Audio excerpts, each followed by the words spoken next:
Podbas, podcast Balai Arsip Statis dan Tsunami. Bismillahirrahmanirrahim. Assalamualaikum warahmatullahi wabarakatuh. Selamat pagi, selamat siang, selamat sore, selamat malam bagi sahabat arsip di seluruh Indonesia. Alhamdulillah kali ini Balai Arsip Statis dan Tsunami berkesempatan berjumpa dan mewawancarai salah seorang tokoh jurnalis, tokoh seniman, budayawan Aceh yang sangat legend ya, menurut saya sangat legend, dan hampir 20 tahun tsunami ini terjadi. Beliau selalu mewarnai kegiatan-kegiatan yang ada di Aceh maupun di luar Aceh. Nah, hari ini beliau dan tentu dengan istri tercinta ya, istri tercinta Kak Devi dan Bang Fikar Weeda. Tentu bagi teman-teman jurnalis, teman-teman seniman, budayawan tidak asing ya. Beliau sebenarnya tidak hadir khusus di Balai Arsip Statis dan Tsunami, tapi karena ada agenda di Gayo. Nah, ini yang sangat saya kagumi dari Bang Fikar itu adalah pertama itu kepeduliannya terhadap negeri leluhurnya ya. Fisiknya itu boleh ada di mana saja, khususnya di Jakarta, tapi hatinya itu selalu di Aceh ya, selalu di Gayo, selalu di Aceh. Buktinya apa? Buktinya ketika beraktivitas, ketika dimintain sumbangsi tenaga, pikiran, dengan senang hati beliau selalu bersedia bahkan dengan sukarela untuk memberikan sumbangsinya bagi Aceh tercinta, Indonesia tercinta ya. Hari ini begitupun dua serangkai menurut saya, dua sejoli ini selalu saling mengisi ya. Selalu saling mengisi dalam berkarya sampai akhirnya saya tidak bisa membedakan nih antara Bang Fikar sebagai jurnalis, sebagai seniman maupun sebagai budayawan, karena itu melekat pada karya-karyanya. Nah, alhamdulillah sahabat arsip semuanya, kita lembaga kearsipan khususnya Balai Arsip Statis dan Tsunami mendapatkan anugerah untuk berkesempatan mewawancarai beliau karena aktivitasnya dalam rangka tsunami itu tadi ya. Hari ini kita nanti Desember itu 20 tahun tsunami, dan dalam rangka itulah kita mewawancarai beliau selaku jurnalis, selaku seniman, selaku budayawan, apa peran sertanya dalam rangka menghidupkan kembali, membangkitkan kembali gairah kehidupan Aceh yang cukup luar biasa hari ini. Bang, apa kabar Bang? Alhamdulillah, kabar baik Bang. Alhamdulillah, sehat Bang. Ya. Terima kasih atas nama teman-teman Balai Arsip Statis dan Tsunami, atas nama Arsip Nasional, atas nama generasi yang peduli terhadap warisan, maka kami menyampaikan terima kasih yang sebesar-besarnya. Karena kami tahu banyak aktivitas yang lain mungkin, tetapi hari ini Bapak dan Ibu berkenan untuk kami wawancarai dalam rangka merekam kembali apa saja aktivitas yang Bang Fikar lakukan dalam kurun 20 tahun. Kalau mungkin kurun 20 tahun mungkin tidak bisa kita gambarkan sehari, bahkan seminggu, bahkan setahun, tapi mungkin penggalan-penggalan cerita apa saja yang bisa Bapak ceritakan kepada generasi sekarang maupun generasi yang akan datang terkait dengan kejadian tsunami waktu itu. Namun sebelum kita cerita tentang tsunami, sebenarnya aktivitas Bang Fikar itu apa waktu itu? Yang sebenarnya yang mana nih dari tiga ini?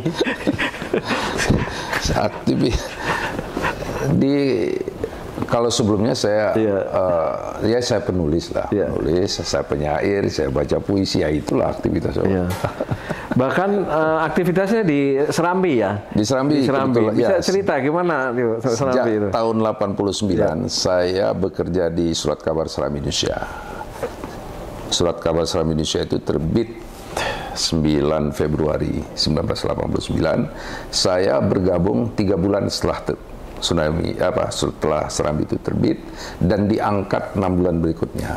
Jadi persisnya saya menjadi karyawan dari Aceh Media Grafika itu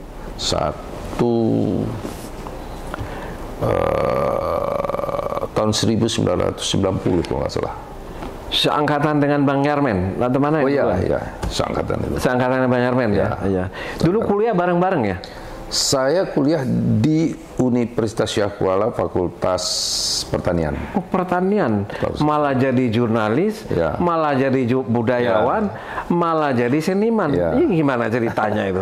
Begini, Pak. Jadi saya itu terpesona dengan gelar insinyur, Pak. Oh gitu ya. Kan keren dulu ya. Keren, insinyur, Pak. dokter itu dulu ya. Jadi insinyur. Jadi insinyur itu hanya ada 2 tuh. Iya. Pertanian atau teknik. Iya. Kan? Nah, jadi saya pilih kedua-duanya itu. Oh gitu. Nah, teknik sipil saya pilih. Iya. Pertanian pilihan kedua. Nah, ternyata yang lulus tuh di pertanian. Iya. Jadi suka saya dengan gelar insinyur. Sampai sekarang saya gunakan itu karena kesukaan itu. Fikar Weda. Sampai di KTP saya bilang saya pakai gelar itu. Tapi sebenarnya cerita tentang seorang arsitek, seorang insinyur yang seniman tuh nggak aneh. Insinyur Soekarno kan seniman juga kan. Betul, itu Insinyur Soekarno itu seniman juga itu sebenarnya. Mungkin terinspirasi dari itu ya. Itu tadi, Pak. Iya. Terpesona dengan insinyur itu tadi. Satu, yang kedua, saya ini kan sebetulnya sejak SMA itu sudah mulai beraktivitas di bidang kesenian.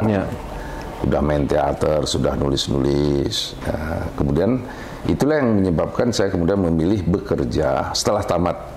Saya itu bekerja di Serambi itu sebelum tamat. Tapi sudah KKN. Dari 89 itu saya sudah selesai KKN. Dengan Yarmen tadi. Yarmen dia fakultas FKIP atau apa dulu. Kami satu KKN di sekarang di PD Jaya. Kalau saya itu dulu KKN-nya di desa Ujung Lebat. Ujung Lebat, Kecamatan Lungkutu. Sekarang itu masuk ke PD Jaya. Nah, 89 saya selesai KKN.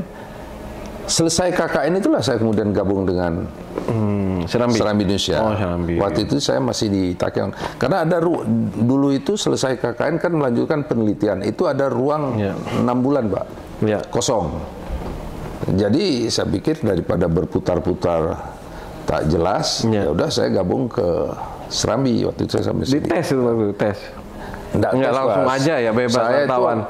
Alhamdulillah saya itu waktu tidak tes. Langsung aja gitu ya. Jadi ini unik juga ceritanya ini. Ketika saya masuk ke Serambi, dari Takean diteleponin oleh senior saya namanya Bang Saiful Hadi. Ini si Pikar mau gabung Mas Serambi. Dijawab di Banda Aceh ini, yang jawab itu almarhum Sarif Haris. Waktu itu dia redaktur pelaksana. Ya sudah, kalau begitu besok dia suruh tulis terus. Kirim terus berita. Besoknya saya tulis, saya kirim berita. Tapi udah ada pendidikan jurnalis sebelumnya? Udah paham nulis ya? Waktu itu saya sudah paham salah nulis, seorang penulis reportase kebudayaan di Aceh. Waktu itu tidak banyak yang nulis itu, Pak. Jadi saya waktu itu sudah nulis di Waspada Medan, di Analisa, udah bikin resensi pertunjukan, dan tidak banyak yang artinya itu. Ketertarikan terhadap dunia jurnalis, seniman dan budaya sudah sejak kuliah ya? Sudah sejak gitu. SMA itu. Oh ya, pantas saja nggak perlu tes ini kan udah ada apa namanya bukti kan? Jadi mereka pun ternyata mereka ingin merekrut saya. Jadi ini semacam gayung bersambut lah. Ketika saya menyatakan mau masuk, oh ya, saya ini sudah dalam pantauan mereka untuk direkrut sebetulnya. Nah, belakangan cerita ini saya tahu. Berjalan waktu nih, Bang. Jalan waktu sampai dengan 2004 ya, 2004. Nah, tentu ada meliput-liput konflik, enggak ya? Banyak, Pak. Banyak ya? Gimana? Bisa cerita sedikit? Nah? Saya itu pindah ke Jakarta itu 1997.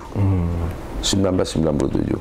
Itu konflik itu mulai muncul ya, mulai meletup itu setelah kami KKN sebenarnya, tahun 1989 itu. Ada penembakan di mana saya lupa itu daerah itu. Kemudian sejak itulah muncul gesekan ini itu semacam kita di apa namanya itu di naik bus itu di sweeping macam di bus itu bukan sweeping tapi ditanya lah mana KTP dan lain-lain. Satu ketika saya pulang ke Take itu naik sepeda motor Pak dari Banda Aceh, libur naik sepeda motor, lewatlah saya di Biren tuh motor, saya yang bawa sepeda motor tuh. Cerita itu saya ingat tuh sampai sekarang. Lewatlah di komplek militer menuju Take itu. Nah, laju kendaraan saya naik sepeda motor bebek Honda Cup 70 cc itu. Iya. Lewat di komplek militer ini mungkin kecepatan terlalu cepat. Ya. Yang udah ke arah Biren sana kan? Ke arah Ketakeon ya. Dia di Biren kan? ke arah kanan ya. Ya, sebelah kanan. Wah, ditahan saya. Terus. Wah, udah gugup betul dah itu. Ditanya, mau kemana? Mau ke Takeon? Siapa? Saya mahasiswa. Jadi, dengar mahasiswa. Ini tahu nggak ada tulisan 25 kilometer habis itu dicoreng. Iya. Saya memang nggak lihat ada rambu itu. Iya. Itu tahu nggak artinya? Itu tidak boleh melebihi kecepatan 25 kilometer. Ya, nggak tahu, nggak lihat itulah. Akhirnya disuruh putar lagi, lihat itu. Baru sesuai berjalan dengan sesuai kecepatan. Baru itu itulah tahun 89. Tahun 89. Ketika konflik Aceh ini meledak besar itu, saya sudah pindah ke Jakarta. Tahun 1997 ya. Saya ke Jakarta itu pindah kerja itu untuk menikah dengan ini. Beliaunya nggak mau ke sini. Nggak mau kemari. Ya. Jadi syaratnya harus pindah ke Jakarta. Ketemunya di mana? Di sini, Pak. Di sini ya. Dia ini kan artis lah, artis musikalisasi ya. Jadi datang pertunjukan di sini, gitu. Pertunjukan di sini Taman Budaya. Saya itu wartawan kebudayaan. Saya yang menulis mereka ini. Menulislah sampai ke hati kan. Saya lihat kok ada pula ini yang. Jadi ya udah itulah. Ya sudah akhirnya saya bilang. Nggak ada istilah-istilah pacaran, memang kalau mau ya kita kawin, ya kan? Ya sudah, kalau ya kan di Jakarta, bisa nggak pindah? Saya bilang lapor, saya mau menikah di Jakarta, bisa nggak saya pindah? Oh bisa. Bisa, secara kebetulan di Jakarta itu juga Serambi kekosongan orang. Jadi semuanya sudah diatur ya. Allah yang ya, atur, sudah memang begitulah jalan ceritanya. Jadi kepala di sana langsung. Ya. Kepala Biro Serambi Indonesia Jakarta. Yang memang memiliki fungsi vital waktu itu ya. Sangat vital, Pak. Ketika tsunami terjadi, andalannya di sana kan, yang mengkomunikasikan semuanya. Itu belum tsunami, Pak. Belum. 1997 itu belum tsunami. Belum tsunami. Saya pindah ke sana itu konflik ini mulai kan habis itu kan tahun 1998 reformasi kan mulai kebuka ini daerah operasi militer semua kebuka. Nah, tugas saya adalah meliput seluruh kegiatan yang terkait dengan Aceh di Jakarta. Itulah saya mulai liput tentang pelanggaran hak asasi manusia yang ketika itu di LBH itu. Tokohnya itu almarhum Munir. Dia yang menyuarakan itu bahwa di Aceh itu terjadi begini-begini. Kemudian korban-korban di bawah itu saya liput semua, Pak. Nah, isu Aceh ini ketika itu memang kemudian bergulir sedemikian rupa, sehingga tugas saya memang berat sekali waktu itu. Karena setiap tempat itu membahas soal Aceh. Di kementerian ini bisa Aceh, di Kementerian Polan, di DPR. Jadi itu tugas saya. Saya meliput itu semua. Memang sibuk luar biasa. Banyak juga ya, wartawan ininya. Wartawan Serambi itu cuma saya sendiri. Nggak ada lain. Kirain korlip gitu ada banyak. Nggak ada anak buah, Pak. Sendiri. Gitu. Itu ya. Tentu dekat dong sama orang-orang penting Aceh waktu itu yang di Jakarta waktu itu. Saya dekat. Karena itu tadi, karena mereka tahu saya wartawan Aceh pasti dekat. Dan Bapak berkepentingan kan ngikutin dia mereka kan. Siapa aja waktu itu, Bang? Waktu itu kalau Ketua Taman Iskandar Muda itu Dr. Mustafa Abu Bakar. Yang sekarang. Pernah ke sini juga. Mantan Menteri ya. Nah, kemudian Wakil Gubernur di sini Bapak almarhum Teuku Johan. Gubernur ada juga Pak Samsudin Mahmud, itu saya kenal dekat semua tuh, Pak. Ya, karena wartawan. Karena wartawan tadi. Pasti punya privilege. Dan mereka itu pun setiap acara Aceh itu selalu ngundang saya. Dalam tanda kutip kalau saya belum datang itu mereka tidak mulai acara lah. Oke lah Bang. Jadi memang banyak ininya. Kalau mau cerita Kupas itu banyak. Nanti next time lah. Nah sekarang kita ke ketika terjadi tsunami 26 Desember tanggal 2004 ya. Ya, tanggal 26 Desember. Jadi tanggal 25 Desember itu saya dan warga Aceh Jabodetabek itu di Taman Iskandar Muda, organisasi muda, menyelenggarakan halal bihalal di Istora Senayan. Rame Pak. Yang wakil datang waktu itu Pak Yusuf Kalla, wakil presiden. Banyak itu besar sekali acara itu. Seluruh orang Aceh itu datang, seluruh pejabat nasional dan banyak sekali yang Wapres datang. Jadi Pak Yusuf Kalla itu memang kan baru dilantik ya waktu itu sama SBY ya, memiliki perhatian khusus sama orang Aceh ya Pak ya. Tidak hanya SBY ya. Tidak hanya SBY. Jadi mereka sedang inilah tanggal 20 peristiwa tsunami 26 ya. 26. Ya, tanggal 26 itulah halal bihalalnya kalau nggak salah itu. Halal bihalal tanggal 26. Yang membuat Wagub ke sana kan? Iya. Dia ngikutin hari itu ya? Hari itu. Pak Azwar Abu Bakar kan? Iya. Oh gitu. Ada Hasbullah Sa'ar, Azwar Abu Bakar, semua itu. Nah disitulah tiba-tiba acara itu dihentikan. Kan acaranya pagi mulai. Iya. Wah ini keren nih. Ya. Ini keren ini. Iya jadi ketemu banget ya. Hari itu orang Aceh di Jakarta mengadakan halal bihalal. Lalu datang gempa bumi dan tsunami, mereka berhenti. Berhenti itu acara itu tidak dilanjutkan lagi karena sudah terdengarkan informasi masuk ya. Masuk informasi tapi tidak bisa dikontak lagi. Jaringan mati, telepon mati ya. Semuanya mati ya. Nah, itulah acara dihentikan. Disitulah Pak Yusuf Kalla itu kalau nggak salah ceritanya kemudian memberikan pesawat untuk segera ke Aceh. Kepada Azwar Abu Bakar. Ya, mereka itulah rombongan itu pulang. Siapa saja dalam rombongan itu bisa dicek lagi lah nanti. Pak Azwar dengan siapa itu bisa dicek lagi lah. Mereka pulang, saya lupa apakah malam itu terus bergerak atau besoknya atau tanggal 27-nya. Bisa dicek lagi lah. Itu diperintahkan Pak Yusuf Kalla itu. Nah disitulah baru ketahuan muncul peristiwa, oh ternyata terjadi gempa besar dan segala macam. Nah malamnya saya lupa apakah besoknya apa 2 hari kemudian itu kan di Metro itu sudah ada gelombang air rekaman tapi air. Bukan rekaman yang di Banda Aceh. Di Losmawe. Yang air masuk keluar naik turun. Losmawe. Yang ini belum muncul kan? Ini belum muncul. Belum muncul. Tapi cerita itu sudah mulai berkembang. Nah, saya jam 12 malam itu dipanggil Metro TV, Pak. Nah, Metro TV ini ada program dia mewawancarai orang itu tengah malam. Tapi malam itu temanya tsunami. Tapi memang dia ada program ya? Memang dia bukan karena kesini terus kita dipanggil malam-malam, enggak kan? Bukan. Enggak, Memang dia ada program bincang apa gitu lah. Tapi tengah malam.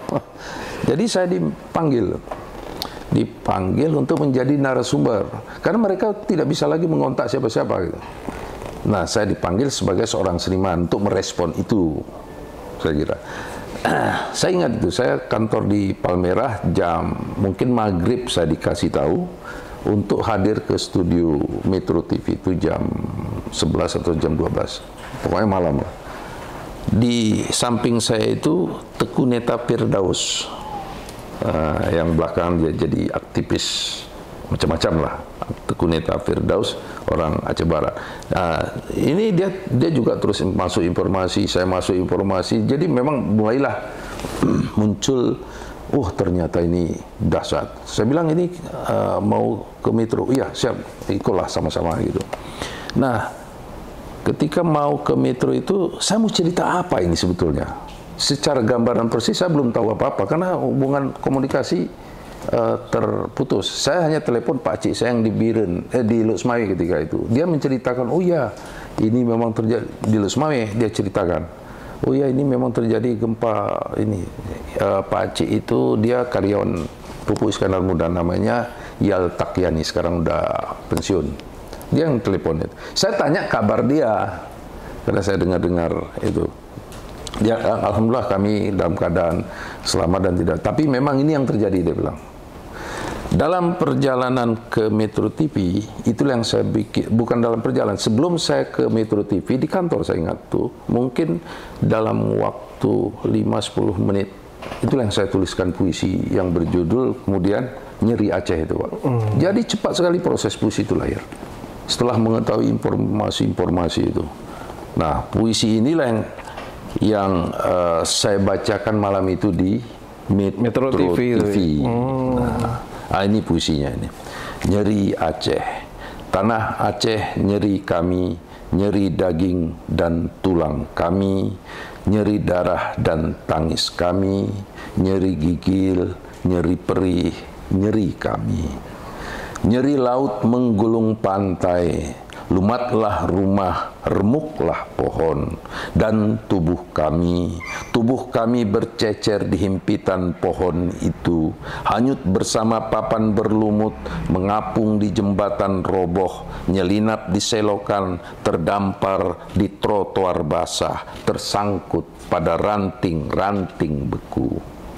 Tanah Serambi Mekah nyeri kami, nyeri daging dan tulang kami, nyeri darah dan tangis kami, nyeri gigil, nyeri perih, nyeri kami, inilah nyeri kami. Bocah-bocah polos berlari di pasir, menangkapi ikan-ikan terdampar ketika laut surut. Tapi tiba-tiba gemuruh menerbangkan pasir, langit gelap, ombak membentuk lipatan, menerjang dari arah belakang, tubuh rapuh tersentak ke depan, membentur beton-beton, terdorong ribuan meter. Bocah-bocah itu bagai kapas terlilit gulungan laut, terdampar di tanah datar, menghapus jejak-jejak di pasir, lenyaplah tawa, raiblah canda. Oh nestapa Aceh dalam nyeri dan perih kami, jangan kalian cari lagi melabuh, jangan kalian tanya di mana Banda Aceh, di mana Calang, Tenom, Lamno, Simelu, Lusmawi, Biren, Sigli, peta-peta telah koyak terlipat dalam gulungan laut. Ya Allah, rebahkanlah mereka, bocah-bocah itu, orang-orang tua itu, laki-laki dan perempuan itu di atas permadanimu yang harum. Tempatkanlah mereka pada sisimu yang maha mulia. Dan kepada kami ya Allah, berilah kekuatan menanggungkan perih ini, menjadikannya cermin tempat kami memungut hikmah. Puisi ini yang saya baca